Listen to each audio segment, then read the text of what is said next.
school was way different than Zayed University. We had a very small class. We had no activities. It was really boring. So here at Zayed University, I get to experience activities. I have events I volunteer in. I get to work with professors from different countries, different places.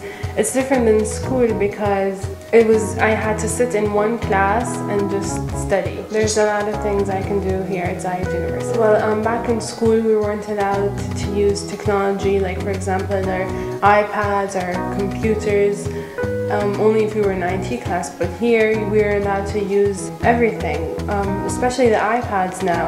I find it really smart that we're allowed to use our iPads in class. I like the iPad because it's easier for me to carry around and use, especially that it's lighter than the laptop, and I like the touch screen. It's interesting because we have a Dropbox, for example. We can drop anything, so our professors, if we found something that involves the class, he would say like, oh yeah, that's good, share it with your friends. And it's like there's more communication. We leave class knowing that we can communicate with our professors out. I noticed one of the challenges, especially for new students coming in Zayed University, is their problem with English. They prefer to speak Arabic in classes, which is very rude to professors, especially that they don't understand what the student is saying.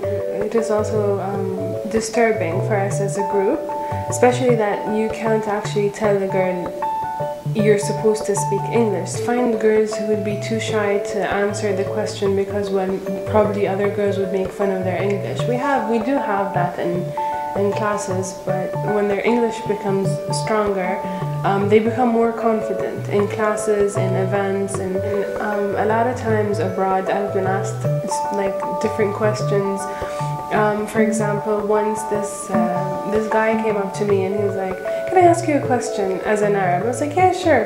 And he asked me, "Do you go to school in a camel?"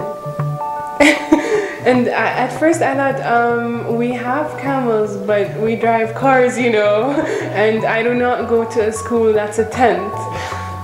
So sometimes I find it very funny how even professors, when they come here, they go like, wow, I did not expect this in the desert. I mean, how did this happen? Well, one of the main things professors should know is we're normal. We're just like the kids back in their country. We're just in shaylas and abayas. Because you would find students that are trying to work so hard, but the professors would have that idea that, okay, she's just trying to show me that she cares. But in the same time, it affects us as students because we are trying to prove to them that we're capable of doing the work and doing extra work. But sometimes, like the negative side of the other students reflects on our side. I would say a good teacher is someone who would interact with students, someone who would make the class more fun. Like we would have activities more than just sitting there and reading a book. But in the same time, we also need someone who would be serious. You know that feeling when you're scared of someone? Yeah, we need that feeling because like we don't get scared too easily. Instructors should be aware that students like to negotiate. It can be good at times when students have a good reason.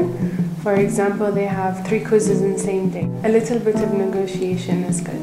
If we had a class that was boring, I don't mean boring, I mean like with a professor who is very straightforward, we would be very bored in 20 minutes. And we have classes that go up to an hour and 20 minutes, and having that, I think by the first 20 minutes everyone will start falling asleep. But if we have a professor who's more fun and more enthusiastic, I think we would definitely be paying more attention to that. One thing I think professors should know is that we aren't as complicated as people say we are. I think we're normal.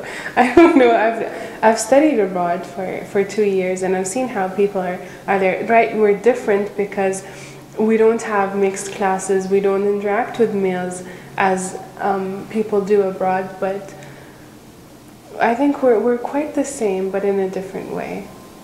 I think support is very important, especially that some of us might not have that support from their parents. So I think it's very important to have support from our teachers. One of the things I liked about Zayed University is that they help you become the person you want to be.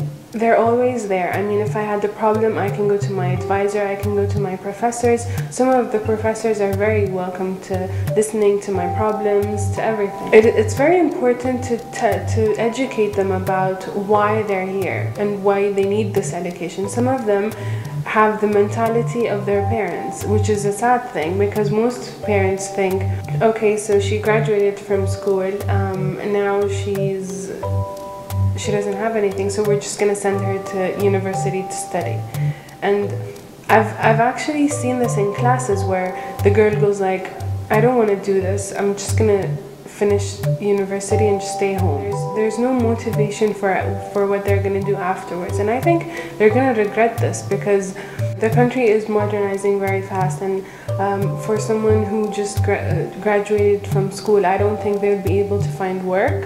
If you haven't noticed, we have students or mothers who have left school and now they're coming back to study. Yeah, for example, the advisors, every advisor, they can talk to the students about the importance of them being in Zayed University, of how important education is and how they're going to need it in the future. University has to intervene more with students who might give up on their education. I think Zayed University is a very cool place to work in.